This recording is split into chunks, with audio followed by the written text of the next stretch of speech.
Good afternoon. Welcome to Hudson Institute. Thank you for coming. We have a very interesting and timely panel in both ways. We're marking both the 10th anniversary of the July War, 2006, the Second Lebanon War, which lasted 34 days, I believe I'm correct. And also we're talking about the regional situation and what the prospect of future conflict between Israel and Hezbollah looks like. And on our panel this afternoon is Mr. Reuven Azar. Reuven is the Deputy Head of Mission at the Embassy of Israel in the United States. To his right is Tony Badran, a research fellow at Foundation for Defense of Democracies. And on his right is Michael Doran, a senior fellow here at Hudson Institute, a colleague of mine. I'm also a senior fellow at Hudson. And I couldn't be more thrilled than to have this panel. I look forward to learning a lot. I speak with all three of these gentlemen very often to learn different things about the region and developments throughout the Middle East. And I'm sure that you also will you will profit from hearing the three of them speak. And I'm going to speak as little as possible and engage them, get them going as much as possible. Reuven, if you would kindly begin. Well, thank you very much, Lee, for this opportunity. I thank my colleagues for being with us. The first thing that comes to my mind when we speak about the Lebanon War is how much our region has changed since then. The strategic context is absolutely different, and we are in a situation right now in which Hezbollah was perceived 10 years ago as the champion of the Arab cause. Now it's perceived completely different, and we have a civil war going on in Lebanon. The Shia-Sunni relations have changed dramatically. So geostrategically, this is a different world. It's like a different planet. Now, the implications for Israel are that Israel has become sort of, I don't want to sound too braggish, but a sort of an indispensable partner in facing the challenges, because not only that our interests converge with many of the Sunni countries, but also when it comes to the aspect of counterterrorism, we are today in a situation we have amassed quite an amount of cooperation with our neighbors, with Jordan, with Egypt, and even now Turkey is getting, got to the conclusion it wants to amend their relations with us, and I think that the main reason is counterterrorism. So in that context, the things have changed, and I think in the Israel perspective for the better when it comes to confronting Hezbollah. On the other hand, when it comes to the military balance, I think that what we are facing now is much worse than what we faced in 2006 in terms of what the capabilities of Hezbollah, the numbers of rockets they have, about 100,000, the precision of the rockets that can hit any target in Israel, the fact that they have more advanced weapons, anti-aerial systems, and other kinds of missiles, including naval and others. And above all, the fact that they have changed their nature from a force that was concentrated mainly in defense to a force that now is very experienced in offensive operations as a result of their involvement in Syria. So you may say on the one hand that they are a bit overstretched, but on the other hand they have gained experience that is going to be that may be used, and I think is going to be used in a possible future confrontation with Israel. Now, when it comes to the consequences of that and the prospects of a future confrontation, I think that as a result of the change in the nature of the threat, the magnitude of the response will be accordingly. So the bottom line is that in order to address the threat, Israel has developed some capabilities in terms of missile defense, in offensive capabilities, but the challenge is going to be bigger, and Israel will have to use in such a situation of a full-fledged operation much more force, and the consequences for Lebanon would be much more devastating. Just one word about the political seen in Lebanon, as we see it, we see that Lebanon has become more powerful within the Lebanese system. So we have basically what we are facing is sort of a Hezbollah and not a Lebanese country. When you look at how the system is paralyzed there, even when we look at things that are more constructive, like trying to solve the gas issue, the border issue, the Lebanese system is not very functional. And although we would be willing to sort of settle this thing and try to, make it work not only for us but also for them, I don't see much of a prospect. And I would be surprised if now this new moves by Nabi Berri are going to energize the energy market, are going to end up with a resolution of the subject. So we are not in the business of trying to provoke a new round.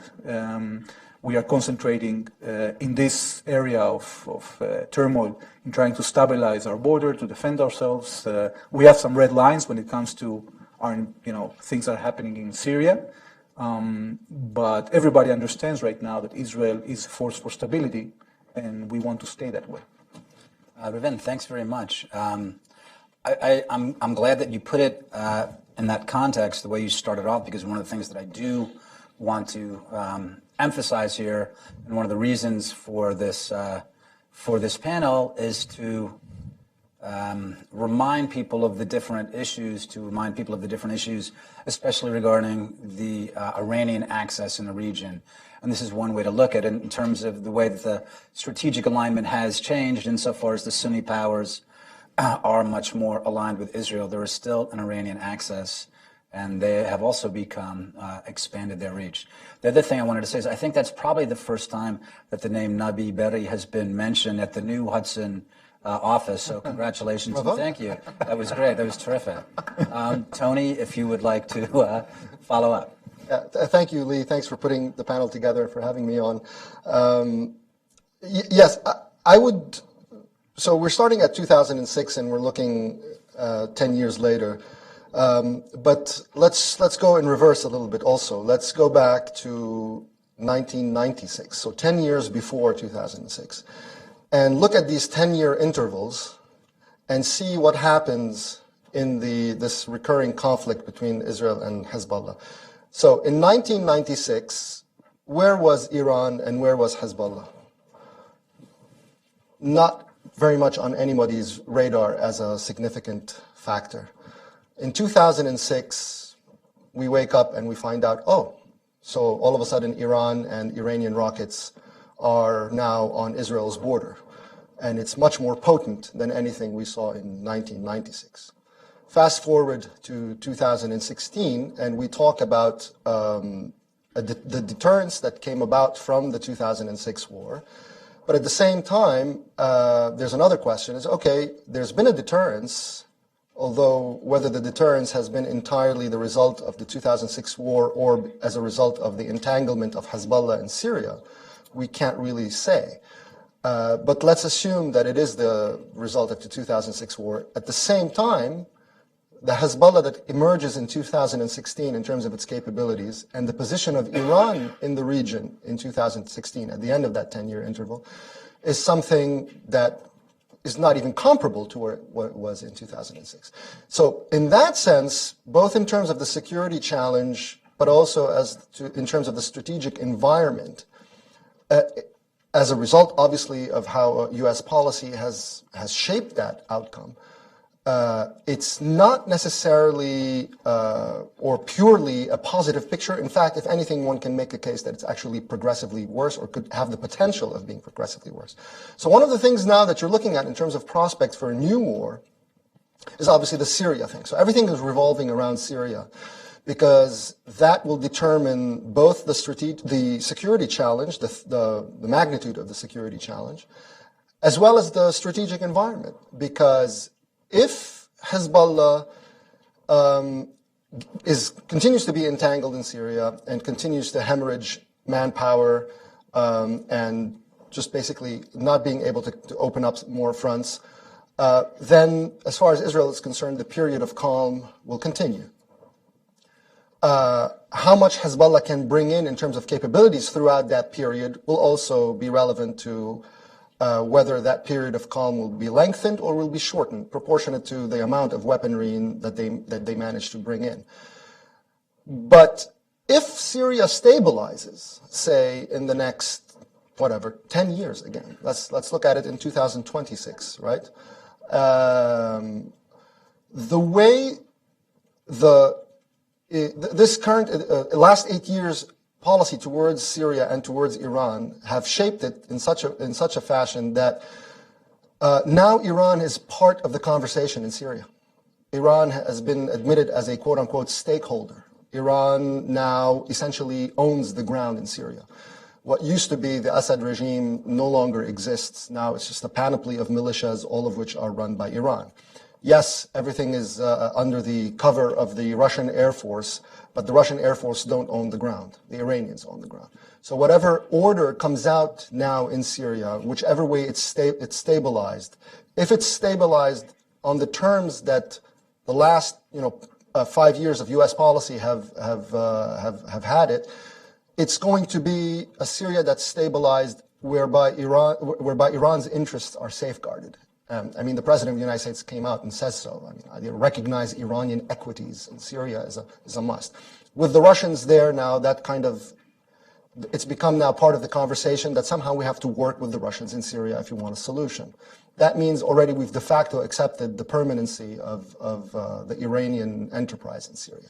Now, once the Syrian war settles down, then the challenge will emerge, and then the clock starts ticking again in terms of the inevitability of a conflict. But as with 1996 to 2006 and 2006 to 2016, 2016 to 2026 risks seeing a Hezbollah that's infinitely more capable in terms of its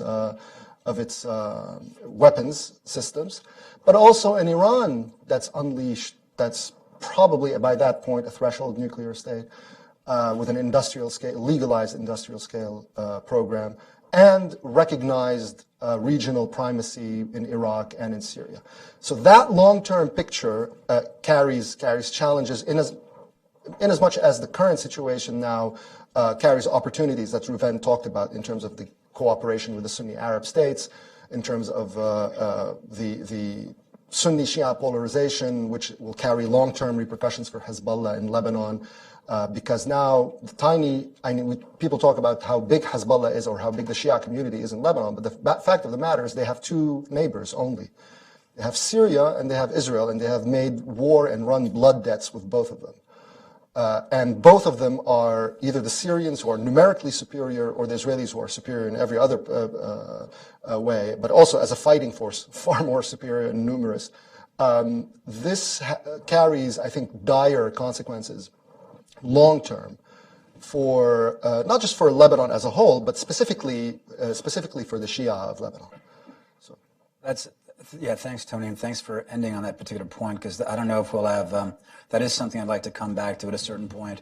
What the conflict will and what the Syrian conflict will mean for the Shia community in Lebanon. We can touch on that a little bit. There's two other issues that you raised. I think lots of the times we talk about, and I think it's accurate to say, what will the potential conflict between Israel and Hezbollah look like once the Syrian civil war has settled down? But there's also a possibility, and this is something I think that there's also a possibility that the Syrian conflict will touch something off, and that's a concern as well, that this war will not be avoided. The other thing that you touched on, which I definitely want to come back to, is, Reuven, when you were talking about how much the ground has changed in the last 10 years, one of the really big ways that things have changed is Russia's escalation in Syria and how that will affect both Hezbollah's actions and Israel's actions now and in the event of a conflict. So thanks again, Tony. Mike, if you would proceed. Thanks. Thanks. Maybe I'll start by just saying a couple words about the war in 2006, because I was in the White House at the time, working on this issue, and a number of things are striking to me looking back 10 years later. One One was that we in the Bush administration at the time, I think that there were two rival strategic concepts that were alive in the administration at the time. One concept saw the role of the United States in the Middle East as to contain Iran, and saw the Iranian alliance system, Iran, Syria, Hezbollah, Hamas, as then the Shiite militias that it was building in Iraq, as a primary strategic threat. And when the war broke out, people who saw it that way, and I was among those people, regarded it as a proxy war, basically between the United States and Iran, and saw Israel's fight with Hezbollah as an opportunity to strip Iran of one of its or weaken one of Iran's major assets in the Eastern Mediterranean. The other concept that was floating around in the administration saw Iran as a potential partner in the conflict with Sunni radicalism, right? Because this is obviously post 9/11. This new issue of Al Qaeda was on the radar. Neither of these concepts was gelled particularly, but I would say for a moment there during the war, I think that the idea that we needed to counter Iran was really the dominant feeling in the administration, and as a result, the Bush administration gave Israel pretty much a blank check, which is probably, if not unique, it's pretty rare in the history of the Arab-Israeli conflict that Israel was just given a blank check to go take care of business. I don't think the Israelis used that opportunity to maximum advantage. I think that all the people who were involved in it would agree with that. It's unfortunate, looking back on it. But one of the results, I don't know if it's a result, but one of the developments in the aftermath of the war, from the American point of view, is that the concept that it's the job of the United States to counter Iran throughout the region, that strategic concept got weaker and weaker as time went on. Even in the Bush administration, I would say that as I understood President Bush's thinking, I think that was always on his mind. But there were a lot of other ideas that were floating around. Somebody here mentioned, I can't remember who it was, that we now have this alignment in the region between Israel and Saudi Arabia, and this is something new, and that didn't exist at the time, or it was suggested that didn't exist in 2006. Actually, I think when you go back and look at it, you see that was the beginning. One of the things that was really striking to us in the White House was the extent to which the Saudis did not complain about the Israeli attacks against Hezbollah. There was a, if I recall correctly, there was an Arab League statement that came out in which they blamed Hezbollah for the war. That was very shocking, and we got lots of reports of Saudis indicating to the Europeans, who were more eager, I think, than anybody on the scene to sort of move in to try to stop the war immediately. The Saudis, I don't know if they had a restraining hand with the Europeans, but they were not sending that signal to the Europeans like you might have expected. So I think you could see, I don't want to exaggerate it, but I think you could see the seeds right then already that the Saudis were reading the rise of Iran as the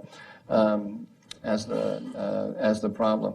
I myself personally have never stopped considering Iran to be the number one strategic challenge of the United States to the Middle East, and I think that the focus on ISIS as the top priority, and the attempt to, as I understand what the Obama administration is doing, which is trying to cobble together a loose coalition to fight ISIS, which does include now the Russians and the Iranians, is a mistake, because I think the big winner there is going to be Iran, and I think that the reckoning is going to come, the reckoning between the United States and Iran, and Israel and Iran. I don't want to be too too dire about this or apocalyptic, but the potential for the potential for a real explosion is for a large-scale explosion. The potential is very real, and I think we don't have to wait 10 years to see it. I'm concerned in the coming years, in the coming year even. I mean, the Obama administration is now working to coordinate with the Russians and therefore with the Iranians, because as Tony mentioned, the Iranians are providing the ground forces for the Russians in Syria. We are now coordinating with them. The Russians and the Iranians are focused now, and Hezbollah are focused on sewing up the north of Syria. They're likely going to succeed in that venture, and then they're going to turn southward. As Tony suggested, that could be a project that takes years. It could be a project that'll materialize within the next year or so. And as they turn southward and they begin to reimpose and they begin to put Iranian forces on the ground in the south, what is the Israeli reaction going to be? I mean, Israel has 3 famous red lines about Syria. No IRGC forces on Israel's border, no cross-border raids into Israel, and no transfer of strategic weaponry from Syria to Hezbollah. And they have been telling the Russians that they are going to enforce these red lines, even if the Syrians and Hezbollah are operating under a Russian security umbrella. Are they going to actually continue to act in that manner as these forces move south? What will be the result? How will the Russians respond? How will the Iranians respond? Again, I don't want to be too dire about it, but the potential for friction there is enormous. And some of the answers that we're hearing in Washington as to why we don't have to worry about this are bunk. For instance, we're hearing that there's tremendous tension between the Russians and the Iranians. The Russians and the Iranians don't have the same interests. They're going to go different ways and so on. We can talk more about this later, but this is I don't read the picture this way at all. And all the claims of that the Iranians and the Russians are going to move apart have not. All the predictions that this is going to happen have not materialized so far, and I don't see any reason to see it in the future. So I'm actually really quite worried about that, because we have a strengthened Iran, a strengthened Hezbollah, an America that is no longer as supportive of Israel against the Iranian alliance system as it was, and a tremendously fluid environment. So it's a recipe. It's a recipe for a very, very bad development. Mike, that was great, and you led right into we might as well ask. I was going to hold off, but you were talking about it, saying how does that change the ground for Israel if Iran starts moving south and if it's under Russian air cover? Reuven, I'm going to put you on the spot. We'll all put you on the spot. How does it change things? Well, we've been actually not only putting our red lines, but trying to meet those lines and taking action. Right. So some of the action we prefer not to sort of going around announcing it. Some of the action, I think, some of our leaders have been recognizing that we are active. Right. So far, you see that despite the efforts of Hezbollah and different Iranian elements to create a presence in the border with Syria, that was sort of confronted. It doesn't mean that in the future it cannot change. We have a dialogue with Russia. We understand that Russia is a power broker in Syria, and we are investing time and effort to try to create an understanding. And I think the Russians, at this point, respect our concerns when it comes to defending ourselves. But, it can change. So I agree that the situation is pretty volatile in that respect. And you can reach stability and sustainability if you show that you're ready to stick with your policy. And I think until now Israel has showed that resolution. Of course, that in a situation in which the political landscape changes as a result of an agreement that will stabilize things in Syria, then we'll have to sort of form an attitude of how we are going to react to that. We were very clear that we are not going to intervene in the internal situation in Syria. And our policy is going to be driven only by how we see the best way to defend ourselves. So, yes, there is a big question about Iran in the larger context and about Iran in Syria. And you may see a situation in which there is a settlement in which Iran takes part. Now, Iran was present in Syria before the war. So the expectation that, they would vanish into thin air someday, I don't think that we are in that business. But we are going to be focused in trying to see that our interests are met. You just mentioned that Israel is not involving itself in the war, which totally makes sense. But one of the things that Tony has spoken about very well and very clearly is when different people have said, well, for instance, different candidates here running for president have said, well, the Israelis have no dog in the fight in Syria. They're not doing anything. And as Tony has pointed out, it's like, well, no, actually, if you look at what's happening on the ground, who are the Israelis attacking? They're going after the Iranian access. They're going after Israeli weapons. They're going after Iranian weapons heading to Hezbollah. So, yeah, Tony, if you would just give a little more detail to what you've spoken about in terms of that, and in terms of what do you mean about the Iranians moving south? Why would that happen? Why would that happen? And what does that mean? Right. The problem, as I saw, it's very understandable from Israel's perspective that you don't want to intervene in the Syrian, and it was supposed to be the job of the United States to be the power that shaped that outcome in a manner that's that's advantageous to all of its allies, Israel, Jordan, and Turkey in this case, right? What we have been seeing, and this is something that I don't know if it's gotten that much recognition, is that what we've been seeing in effect in terms of where Israel is in Syria and where the United States is, they're actually on opposing sides, because I see it, and now this new agreement with Russia is going to, I think, consolidate that in my reading of it. Why? Because the whole thing that we're agreeing with the Russians is that we're going to go after certain Islamic groups, Nusra Front specifically and ISIS, but potentially others.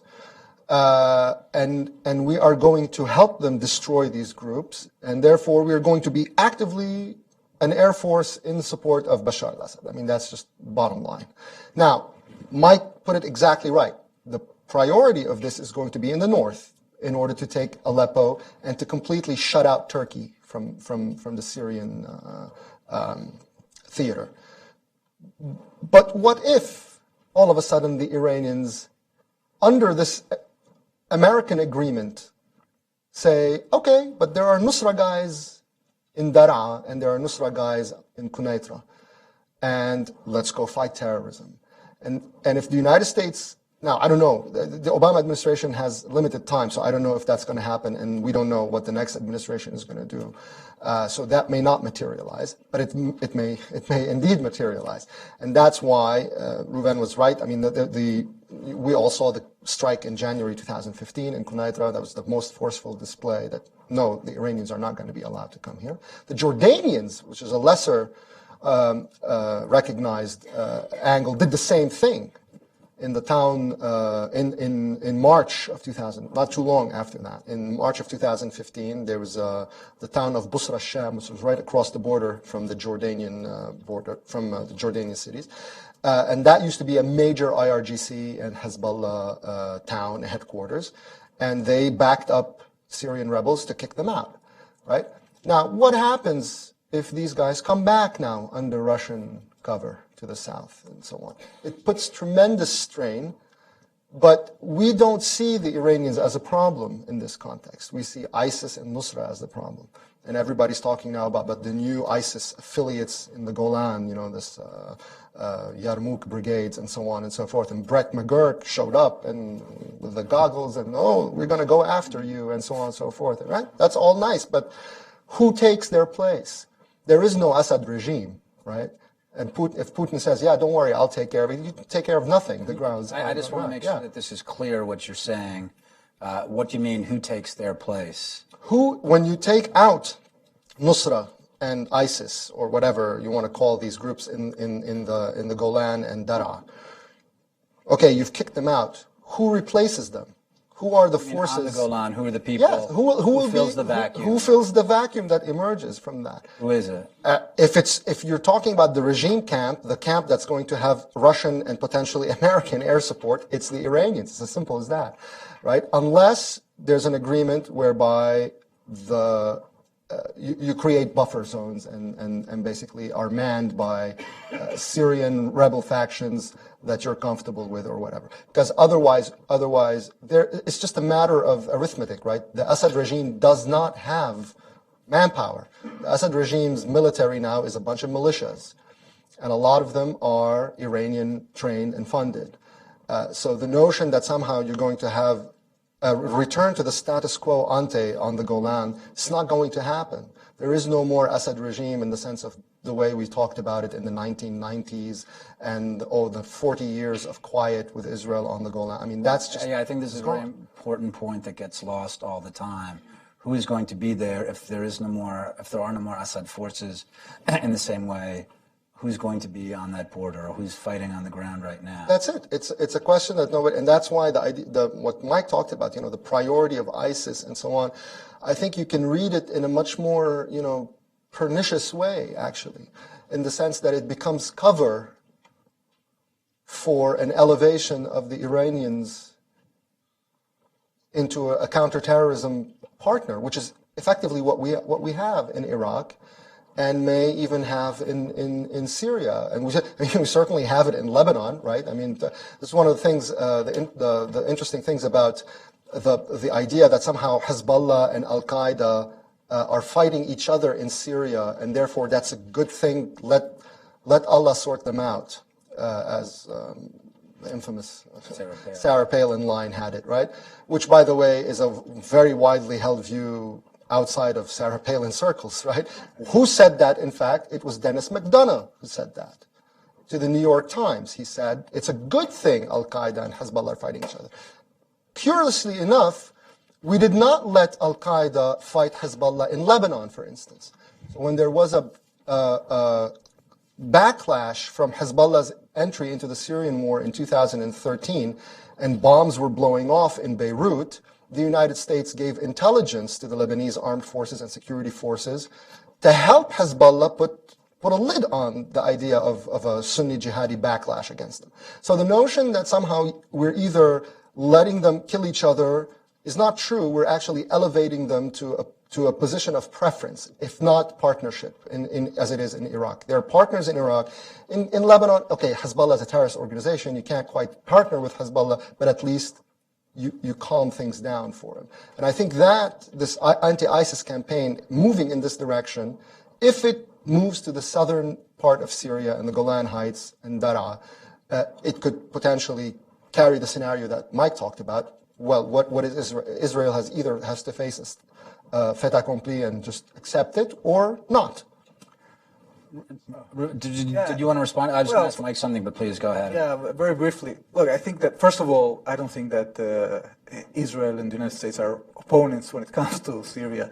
You can just judge it by the level of cooperation we have with the United States on the Syrian issue. Of course, that we have more immediate concerns, and those concerns sometimes are nuancely different from the American ones, but it's not that we have there are two levels here of conversation that sometimes don't meet, and you have to realize that there are the immediate concerns of our defense, and there is how you solve the Syria issue. So we are not fantasizing that somehow these guys, bad guys from both sides, whether it be the Assad regime, the Iranians, or Shuhada Yarmouk, all of them are going to be removed, and you're going to have, I don't know, the Zionist movement, controlling the other side. We don't have any. Sure, yeah. We're not fantasizing that suddenly you're going to have there. But what we are doing is, yes, we are investing in a relationship with villagers there. So by assisting, by supplying humanitarian assistance, we've been treating thousands and thousands of Syrian villagers in our hospitals, and So we are creating a vested interest within the population that sits immediately adjacent to the border, that they wouldn't have an interest to cooperate with the guys that want to attack us. So how they are going to settle out the situation between them and the Assad regime? Okay, that's a fair question. But the fact that the United States has a position regarding that doesn't make them opponent of Israel. On the contrary, we are cooperating all the time on meeting, on trying to give answers to mutual threats that emanate from both sides of the equation. Mike, I wanted to ask you. I want to ask you about something that instead of actually projecting what a future conflict would look like, at this stage, what role does the next administration, does a White House have in shaping how that conflict looks like? Yeah. To what extent have certain positions that have been taken now, how does that affect what will happen in the future for a future White House? Well, let me start and say, imagine it's a Clinton administration. So if you've been listening carefully, you hear that Leon Panetta, who's clearly in the Clinton camp, came out, it was an interview last week, and said you have to fight ISIS and Iran simultaneously, right? You can't. So he clearly has the same picture in his head that Tony has, and he's not expressing it so sharply, and he's talking about what we need to do rather than what's wrong with what we're doing. But he clearly sees that the partnership with Russia is a de facto partnership with Iran. And one of the ways that we get away with we are in effect cooperating with Iran and Hezbollah, but we get away with it by making deals with Russia and pretending that we don't understand what that's going to mean with respect to Russia and Iran. Leon Panetta and I think the Hillary Clinton team recognize that this is a problem, and they're talking. Her team is talking about pushing back more aggressively against Iran in Syria. I'm concerned, however, that they haven't thought this all through, and they haven't thought it through in this sense that the game board over the last 5 years has changed drastically.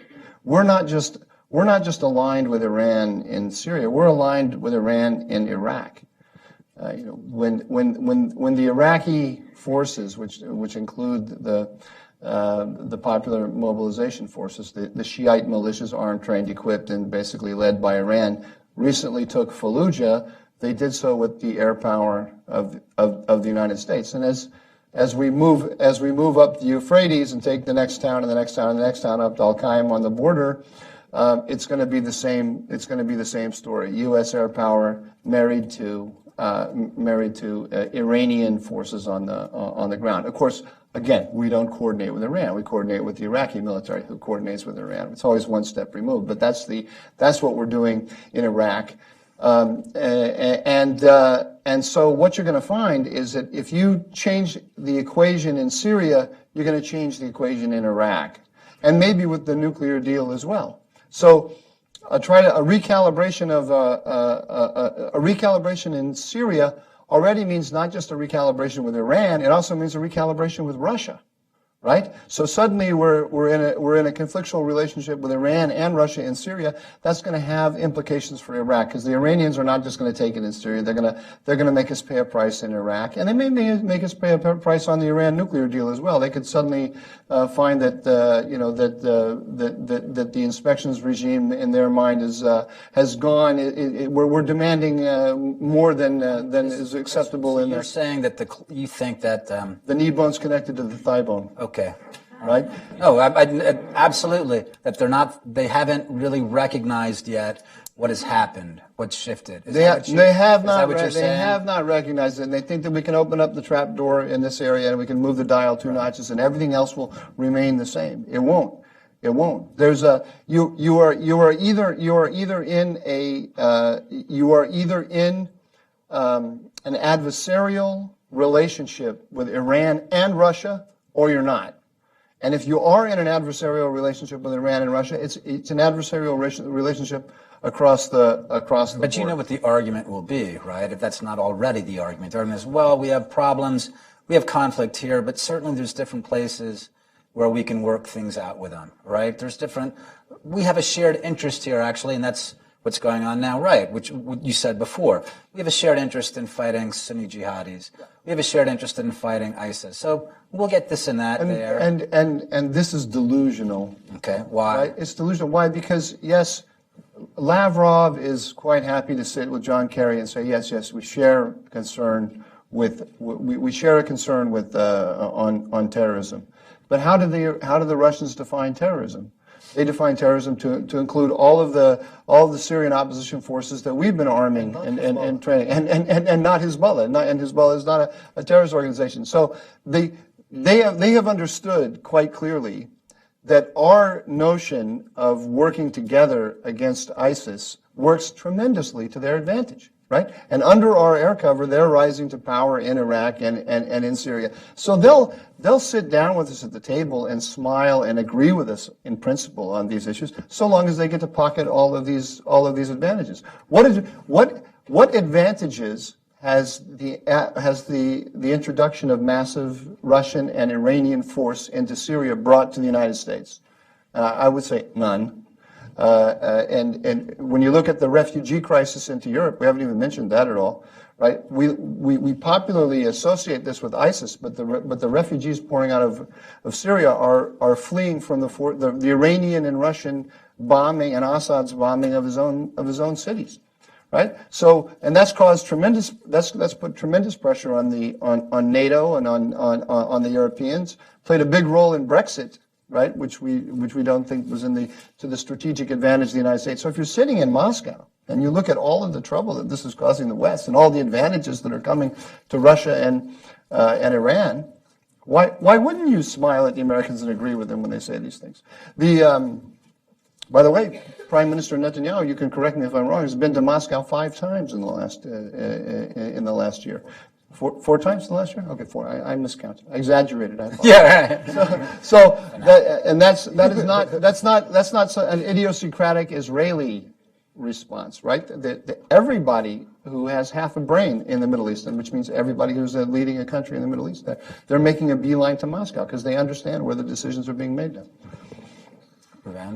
Well, there's no doubt that the Russians are present in Syria, and this is something we have to take into account if we want to continue our policies of defending ourselves. So the fact that a Turkish plane was gunned down by, the Russian plane was gunned down by the Turks, we don't want to be in the same situation. I think that if you look carefully about how that started, it started by the fact that the Turks wanted to coordinate with the Russians, but the Russians refused. That's what they are saying. I don't know who's right. But you needed a lot of goodwill in order to deconflict situations. So we are not in the business of trying to confront Russia militarily. So we have interests, and if we want our interests to be respected, we need to negotiate with those who want to negotiate with us. So, and they are present on the ground. Russia is one of them. I'm going to put you in a bad spot again. Go ahead. Because I feel. Here's how I'm going to set this up. Mike, do you think an ideal administration would actually like the Israelis to confront Russia over Syria? No. I think that if Israel were to confront Russia today, the United States would respond exactly like it did, or very similarly to the way it responded when the Turks shot down the Russian airliner. Look, the Russians are probing, harassing, whatever you want to call it, challenging us all along the NATO frontier. Right in the Baltics, they're crossing over. They penetrated British airspace. And so on and so forth.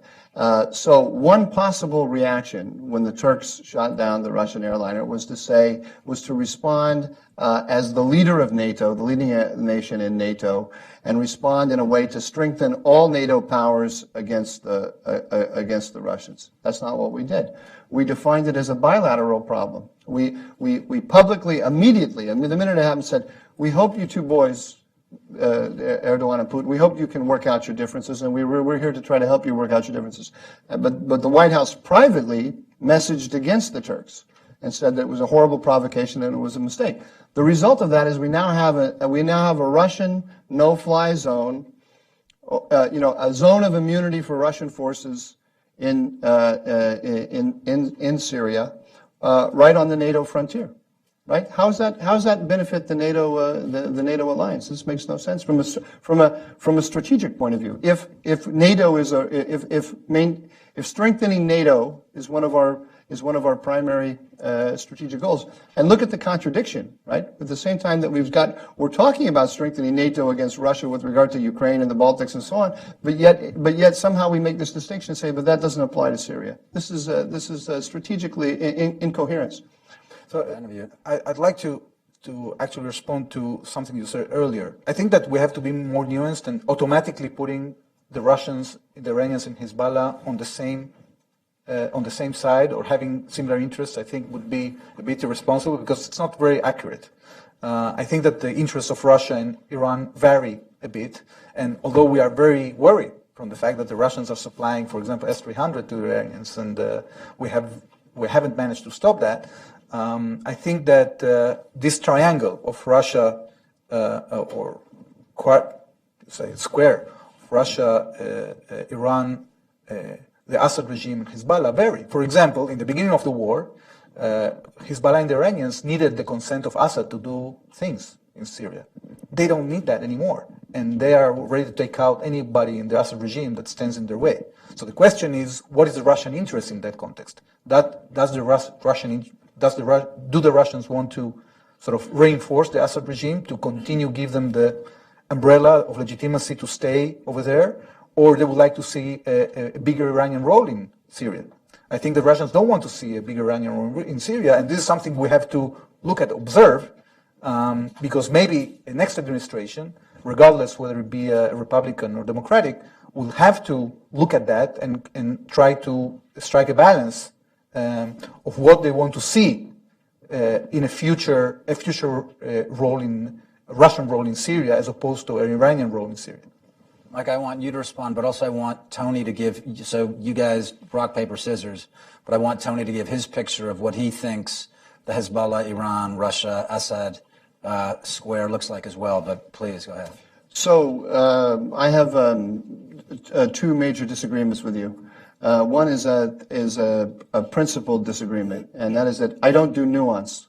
Yeah. So I'm just opposed in principle to your argument. And then more. Thank you. Glad you said it. Yeah. More specifically, I think that the differences between the Russians and the Iranians that you mentioned are real, but they are not strategically significant.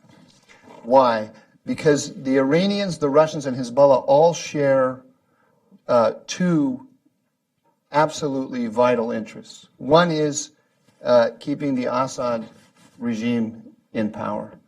That is absolutely vital to them, and it's actually the same one, but I want to put a corollary to that. The second point is, it's when I say the Assad regime, I mean the Alawite-dominated security structure in Syria is vital to both, because neither the Iranians, Syria is a base for Iran to project its power into the Eastern Mediterranean, and it's a base for the Russians to project their power into the Middle East. And if the Alawite-dominated security structure goes, they both lose that base, right? Any Sunni successor state of whatever complexion, right, is going to get rid of those guys, and they know that. So because of that, the tensions that exist between them are as nothing, because they're always going to work to keep Assad in power. And there's one other thing, Reuven. The Russians don't want to send in ground troops. They don't want Russian body bags going back from this. So they're going to remain players from the air, and the guys who own the ground are the Iranians. So they're like Siamese twins in Syria who share the same organs, right? And they may hate each other. They may hate each other and they may want to fight with each other all the time. But they know, the Russians know that if they knock out the Iranians, they kill themselves, right? So ultimately, whatever tensions exist, and we may be able to exploit them in certain ways, whatever tensions exist, they're going to get over them in order to look after their core interest. Tony, do you want to fill this in some? Well, I mean, Mike covered the essential point, right? It's basically first principles. The idea is that what is the hinge for both? What it revolves around a very simple thing, right? They need the Assad regime, full stop.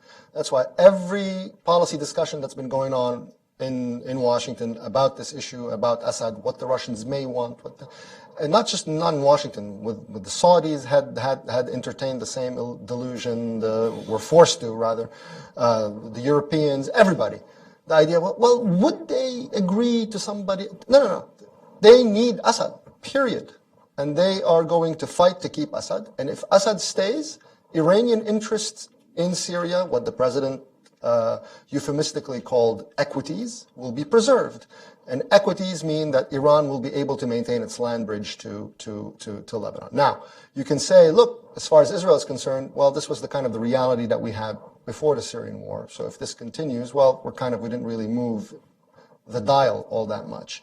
To a certain extent, only now, you have the Golan in addition to that, and you have a heightened, raised profile for the Iranians. But it doesn't matter, as far as the Iranians are concerned, if the Russians get a base out of it. Because if anything, well, okay, great. It just adds S-400s on the Syrian coast. Fantastic. It keeps the Turks out, destroys the Turkish proxies in Syria. Perfect. So what? The fault line it never breaks strategically, like Mike said. And I'd like to give another analogy about this, that in terms of how this paradigm has dominated thinking, and it's relevant to the Lebanon and Hezbollah issue, because people used to have the same conversation about Assad and Iran in the past, that they don't really agree on everything, that there is a way to pry Syria away from Iran. In fact, Israeli and American policy for years was premised on this notion. And it was always false. It was never right, because and the Syrian war showed why. Because the minute Assad was in danger, nobody else came to his support except Iran. That's it. He knew that, they knew that. So just as much as the Iranians and the Russians are Siamese twins, they understand too that without that, their entire enterprise on the Eastern Mediterranean falls apart. So they need to have it, and that's that. So I think this notion of, well, maybe we can balance. Yes, I can understand Israel or Turkey or Jordan being in that position. What are you going to do? You're going to go to war against Russia? You're not in that position to do that. But as far as the United States is concerned, the thinking has to be different. I mean, you cannot start by saying, okay, now that we've accepted Russia in Syria, let's see how we can... I mean, what Mike said, it was a gag that he doesn't do nuance. Right. I think in some ways a superpower... I'm saying it's actually a serious point, because in some ways the role of a superpower is not to do so much nuance, right? It's like, they're aligned strategically like this is bad for us and bad for our allies. We're going to move like this, and let them figure this out, what their interests are. I want to, but I also want to come back to what Tony said about the land bridge. But if you want to say something else, but I want to come back to the land bridge thing too. Yeah, well, I can talk about it. Look, I think that unless the Iranians or Hezbollah try very hard to create a new front against Israel in the Syrian part, in front of the Golan, there's no way that Israel is going to get involved physically to try to prevent taking from Iran this land bridge to the Mediterranean. Right. But if they try to do that, then that will be challenged, because Israel will not agree to another front being created in front of itself. So regarding the rest, it depends on you cannot get something with nothing. Whoever is invested is having a stake. Now, I think that the nuances are important, because at the end of the day, I think that Russia understands pretty well our position, and although it cannot completely prevent from the Iranians positioning themselves in front of the Israeli border, I think it can influence, has an influence on that process. So I'm not claiming that that you can take Iran apart from the Assad regime. In order to do that, you would have to invest, tremendous resources that nobody is willing to invest. So it's not realistic. So let's face it. The reality is that Alawistan, which is the sort of the Alawites, what is left of Syria, right now it seems that they're going to remain it because Russia has stepped in to defend it. Maybe it would collapse if it wouldn't, but right now it's not in the cards. So we have to deal with that. Mike, were you going to... What I wanted to ask about the land bridge was, is it possible... Because again, we all keep assuming that after the Syrian conflict, that's when Hezbollah and Israel may go at it again. But what happens... But that's assuming that Hezbollah will come out of the Syrian war whole, right? You were talking before about the Shia community generally and Hezbollah generally. What if they come out of it decimated? Yeah. What if they come out of it? What if they lose that land bridge? The regional majority is the Sunnis, right? What if they come out of that conflict badly damaged, they lose the land bridge, and they lose a lot? Well, I mean, look, so the point that Reuven said is well taken, that in that they have met, that's why their focus in 2013 was to preserve that stretch of land on the eastern Lebanese border from Homs down to, essentially to Quneitra. I mean, that entire stretch of the Lebanese border. They still haven't completely secured it, but more or less. I mean, there's still a war of attrition there. They're losing quite a few people. Whenever you hear Nusra, and incidentally, that's another, we talked about the Golan, right? But what if American and Russian air forces all of a sudden start striking Nusra in the Qalamun on the eastern Lebanese border? That's a tremendous relief for Hezbollah. It will be actually Hezbollah's air force, because they will be able to help them secure that stretch of land, which is very important for them to keep the security of the Shia community in Lebanon. Because in 2013, like I said, stuff was blowing up in Beirut. Hezbollah's deal with the Shia community, if I'm going to be grossly sort of oversimplified, is the following. We give you money, tremendous prosperity for the Shia, with the businessmen and the community chest, as it were, is pumping with money. We give you a sense of power in Lebanon, unrivaled. There's nobody that stands now in their way. They determine everything, despite of the Constitution says this and that. Doesn't matter. There's no president, there's no parliament, there's no constitution. There's Hezbollah. Two, in return, you give us your full allegiance and your sons and daughters. That's the deal. If you want to be sort of very crass about it. So these guys are being thrown into Syria, in the meat grinder in Syria. Now, you can argue the rate of attrition, is the rate of attrition, larger than, bigger than what they're capable to resupply, these sons that are being thrown into the Hezbollah machine. Operationally, yes, I mean, look, it has to be said, the people that they are losing in Syria are top people. Veteran commanders, people who belong to major families of the Shia community in Lebanon, both in the Bekaa, the south, and in Beirut. These people have operational experience that a new 18-year-old jumping in to be trained for a year and a half, so that affects also the rate of attrition. It takes a year and a half to train an elite Hezbollah fighter per Hezbollah standards. So yeah, it's a big deal. They are losing things. I don't know if they're going to lose the land bridge because they made it their priority. And what the logic that Reuven just talked about, well, now the Russians have guaranteed that stretch. And everybody's saying, all right, so that's it. So now it continues. There's another dynamic, just very quickly, because it's relevant to the dynamic of the war between Israel and Hezbollah and what might trigger it or how it might come up in the future. Notice that there hasn't been Israeli strikes in Lebanon, save for one. I mean, you can argue that there's an operation of the assassination of Hassan al-Laqis if it was Israel. That's one operation. And then the second, and they were back to back. This was late 2013, and then in February 2014, there was one strike in Janta, in the Bekaa, on the Lebanese side of the border, to which Hezbollah retaliated in the Golan. So look at this interesting new dynamic. Israel doesn't fire in Lebanon. Israel fires in Syria, on the Syrian side. But Hezbollah now has a new outlet for retaliation and operation that's not from Lebanon, it's from the Golan. All right, so this is a new development in this case. And now, if you're Israel, now you can use this to your advantage as well as your disadvantage. I mean, on the one hand, you've accepted Hezbollah's terms that we're not striking you in Lebanon, we're going to strike you in Syria.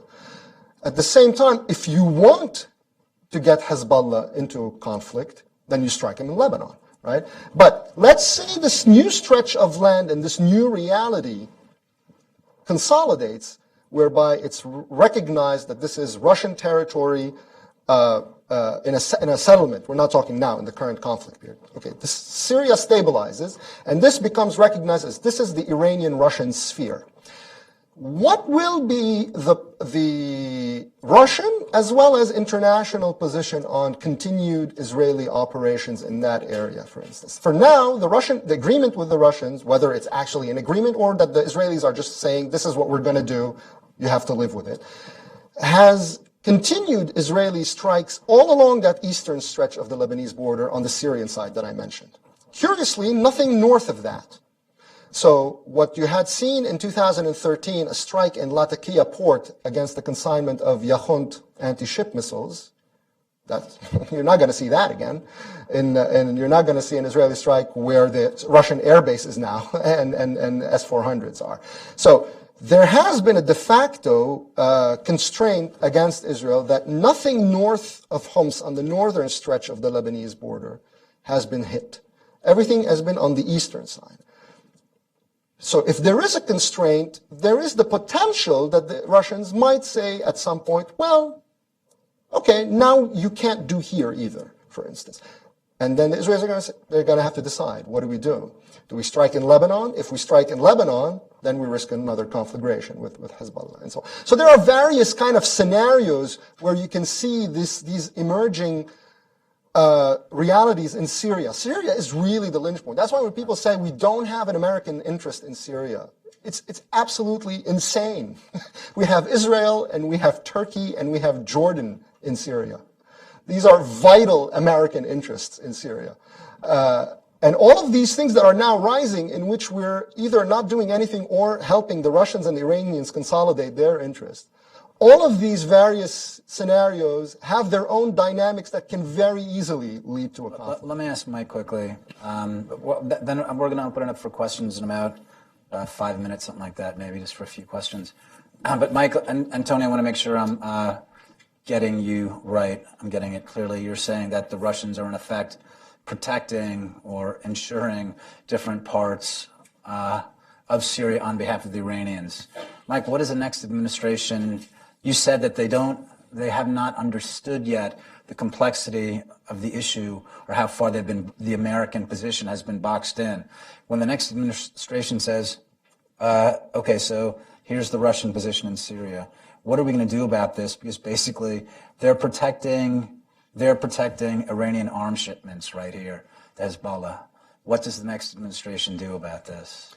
What is available to it? Well, it's like I said before. You have to decide. The administration, whether it's a Trump administration or a Clinton administration, they have to decide.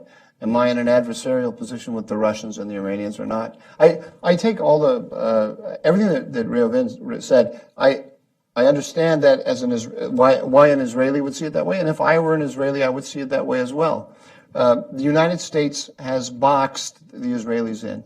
U.S. policy has boxed the Israelis in and has given it the Israeli policy has no choice but to look after the interests of Israel by working with the Russians to try to come in. How can you elaborate? By putting Israel out on the front line against the Russians, right? Putting them up without giving them any backing against the Russians and the Iranians, right? So it's given them limited options. What I'm saying is that shouldn't be the U.S. policy. The U.S. should be looking to shape a regional order that is beneficial to it and all of its allies, including the Turks, including the Saudis, and so forth. That's our job. That's been our job historically, and we have been remiss in allowing other major actors who are hostile to us, the Russians and the Iranians. Then that's a key assumption that I have that the Obama administration doesn't. I believe that the Russians and the Iranians are interested. Their first goal in life is not. They don't wake up every morning and say, "How do I make the Americans miserable today?" But they want to change the balance of power against us. Right? That's what both of them are interested in doing. So it means changing the balance. It means that we need to be in an adversarial relationship with them. We have to see our job as pushing back against the Russians and the Iranians across the board. I'm not convinced that either the Trump team or the Clinton team has thought that through, because they're both sending conflicting signals on this score. Donald Trump went before AIPAC and said he was going to roll up all of the Iranian terror networks around the world everywhere. At the same time, he said that the number one priority is ISIS. At the same time, he said he thinks Putin is somebody he can work with. Right? You can't roll up all the Iranian terror networks around the world and work with Putin. It doesn't work. Similarly, Hillary Clinton is going to push back against Iran, but she hasn't said a word about raising the defense budget. Right? The next president is going to have problems in the South China Sea, problems of ISIS in Iran, and other problems in the Middle East, the Ukraine. And so on. There's a possibility that you'll have to deal with all of those simultaneously, or you're going to have to pick and choose very carefully. So I think both candidates, as far as I can see right now, are black boxes with regard to what they will actually do. It's very easy to make a campaign speech and say, I'm not going to tolerate this Russian and Iranian behavior anymore. But when you actually look at the choices that you have, they are stark. Reuven, did you want to? Well, my sense, from talking, my job as a diplomat is to talk with everybody. So talking with people that are foreign policy advisors to both campaigns, I don't have an impression that they're going to. I think that I have an impression that both of them want to engage with Russia and not necessarily confront it when it comes to the Middle East, because neither of them is going to be interested. Although I think on both sides. People see a bit differently their approach and maybe want to have a more resolute approach, but it's not the kind of approach that is going to take care of everything. So I think both of them are looking for ways to re-engage with the Russians on Syria.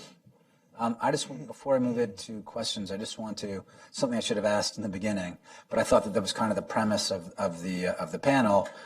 I just want to get a sense of what Israeli thinking is regarding strategic threats. My assumption is it's still Iran and the Iranian axis. Of course. Okay. Yeah, of course. Because as you know, as Mike and Tony both speaking about, it's not the way it's perceived here, right? And so I don't think that Mike or that Tony said that the Israelis and the Americans are going to war in Syria, but there is conflict in that way. The way that we perceive. Look, where you see is where you stand. When it comes to us, of course, that for us, Iran is the most formidable threat. First of all, because of their nuclear program and the fact that 10, 15 years from now, they will be able to have, as Tony said, an industrial size program that would allow them to go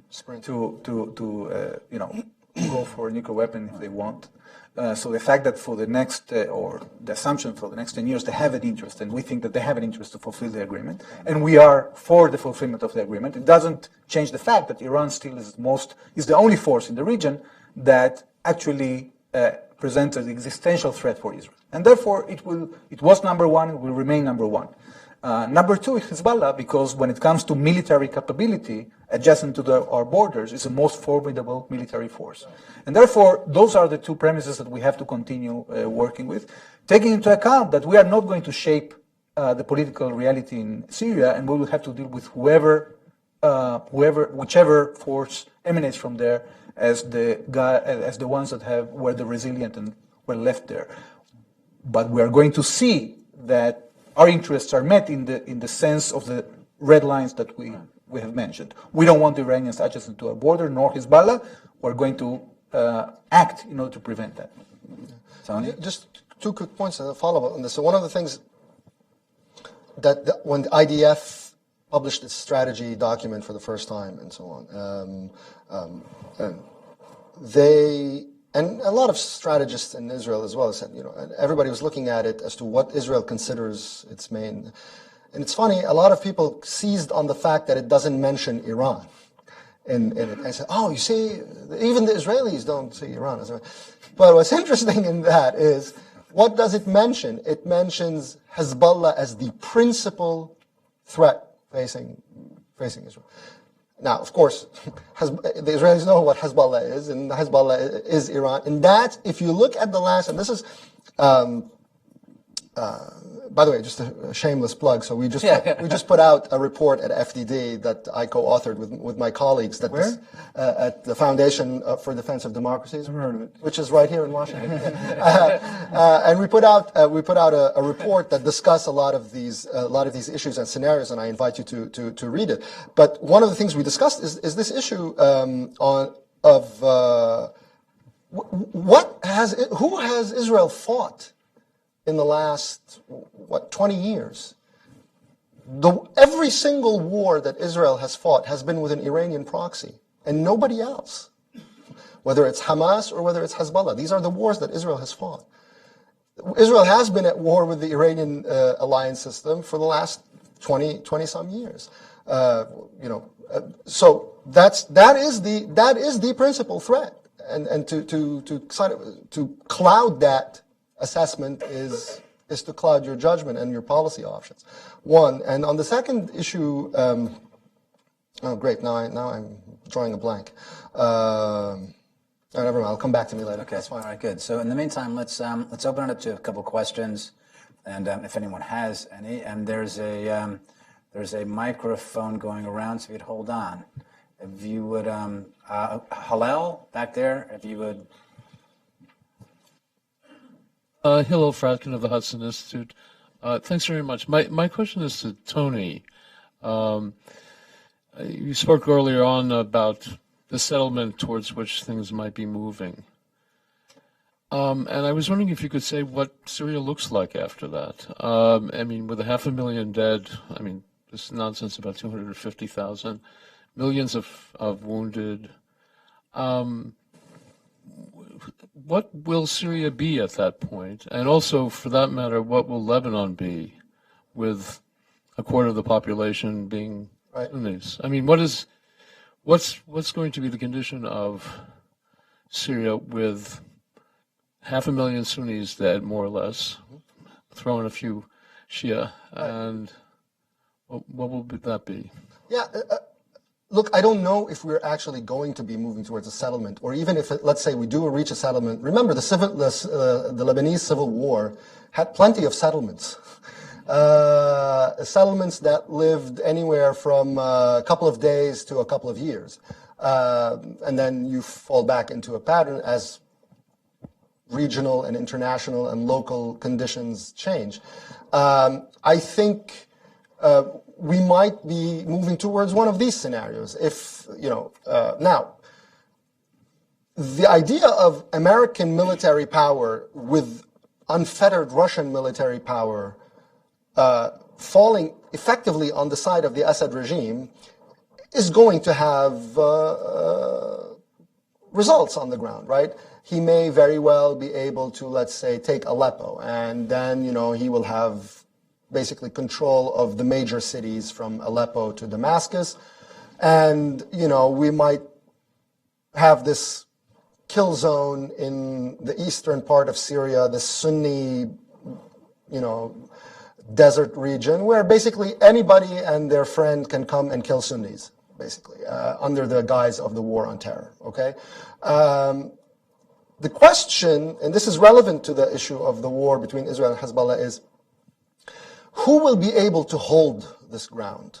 Will Assad be able, after we've bombed the hell out of them and he captures, let's say, Aleppo and all of these, and we stop and we pull back, unless the United States and Russia are willing to be perpetually at war with the Sunnis, and this is a very important consideration for future policymakers, that these guys are going to have to face a problem that who are the people who are going to hold these cities? Is Hezbollah going to have to now become a permanent stationary force in Syria in order to help the regime against renewed insurgency? Is this, okay, they might get a year or two of peace, but what happens, let's say, when there's an opening and Turkey decides we're going to reopen the floodgates, we have a window here or we have a window there, and then everything moves in that direction. For now, I think we're going to see a situation which was what Lebanon was in the 1980s, effective cantonization, basically, of where each power controls a particular space. We're effectively helping, like I said, in the outcome, and some people have even published papers. People who used to be in the White House published papers advocating this as a course whereby the Kurds will get their own U.S. protected canton in the north, and Assad will get his own canton in the west, and then you'll have, like I said, this kill zone in the middle. I think we're looking at basically the consolidation now of areas for each of the parties.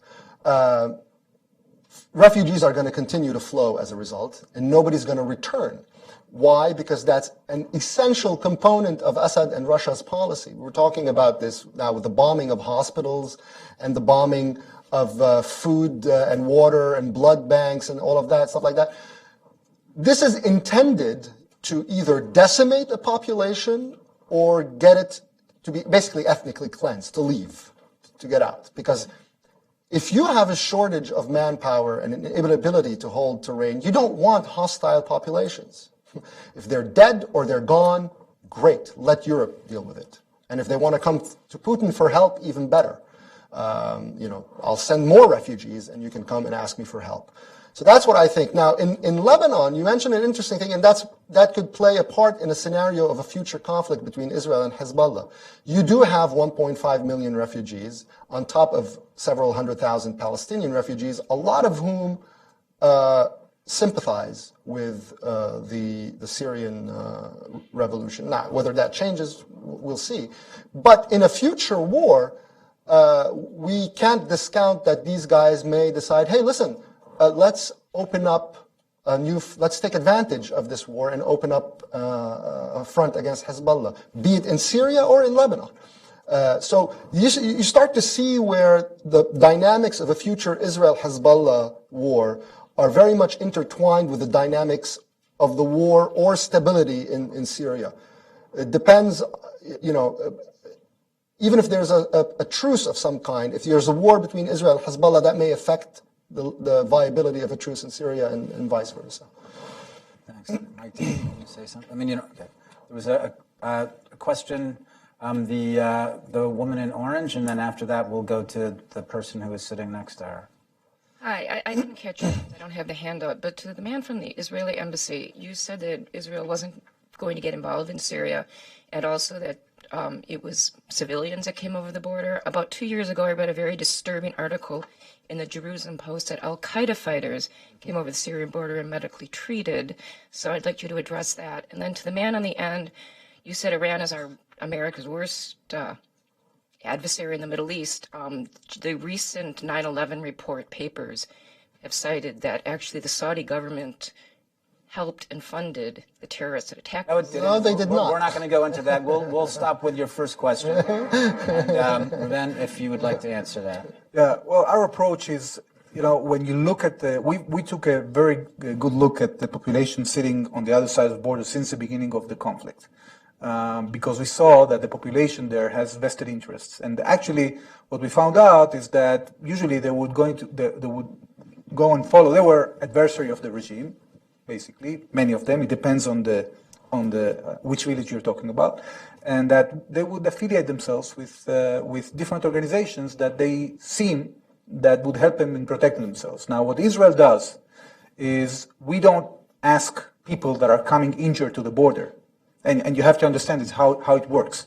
There is a bombshell of the regime, for example, and then a mother comes with 2 children in her arms, and they come to the border to seek help instead of going to Damascus. Okay, so you have women, children, you have men. We don't ask them which affiliation they are. To the extent that, for example, I'll tell you an anecdote that one of the men that were treated in Ziv Hospital in Tzfat, after we finished treating him, he said to the doctor, I'll be back. Sort of, he wasn't very. He was a person that was basically hostile to Israel, but he decided to come to save his life. So it's not that we're expecting to have an alliance with organizations on the other side. That's not our business. That's not what we're doing. We're working with villagers, and we are not asking for being aligned with Israel or belonging to a certain militia or to another militia. So one of them one day can call themselves this organization, the other day they will call themselves another organization. Now, there are elements, like the elements that Tony was talking about, Shuhada al-Yarmouk, okay, that are on the southern side of the Golan Heights. These guys are not coming to us for help, okay? So we are helping those who are seeking humanitarian help. We don't ask questions. Just a quick point. We talk about Al-Qaeda, meaning the Nusra Front, right, in Syria, as though they came down from Mars, in the Al-Qaeda hovercraft and then landed on. These people are from those villages and the tribes and families of those villages. Some of them were with the FSA. Maybe their brothers are with the Free Syrian Army. Their cousin is with the Free Syrian Army. They may have been with the Free Syrian Army and then decided to move to another one. And maybe they'll move again. And maybe they'll move again. Exactly. So the notion that you are going to start this kind of program with villagers and tribes and clans, even logistically, is not feasible. But also, you're dealing with people they live there. This is where they're from. What I wanted to say is that it will be interesting as the war moves to different phases and when it ends to see if that did actually change the fact that Israel was providing humanitarian aid, if it did change some minds. And I know some people who do think differently. Some Syrians, a guy I met in Turkey whose ideas are very different. And so it'll be interesting to see how that affects things. David, if you could pass the microphone on to David, if you would identify yourself for the rest of the audience who does not know you. I'm from Foundation for Defense of Democracies. I know Mike hasn't heard of it, but we're all over the place. So my question was addressing a point made by Tony regarding the Southern Front. And this is a point you've addressed in many of your pieces, that it won't be the Assad regime returning. Would a potential duplicate of the South Lebanon security zone on that border be something that could prevent Iran from coming to the border with Israel? And what are the challenges to that? Is it a good idea? What could be done this time that would, set it aside from the failures that made the South Lebanon security zone fail? And I believe that this is a question for you.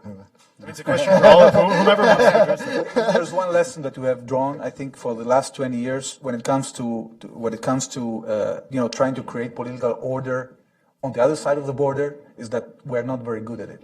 Okay. So you don't see a lot of appetite, either from the political echelons or from military echelons, security echelons of the Israeli establishment, to try and start engineering politics on the other side of the border. It always backlashes. And by the way, the same goes to peace. In the past, we were very concentrated in raising flags and making things very public. And now we understand that most of the best cooperation we can do with our neighbors is under the radar. So we don't have, we have to be realistic about expectations, and we have become much more sober in that respect. But you can have the limited political goals that you mentioned, but there is still a security element, right? So there's a security element of direct Israeli intervention, which is what we have seen to prevent these. But this is why the idea that somehow the Israelis don't have a preference.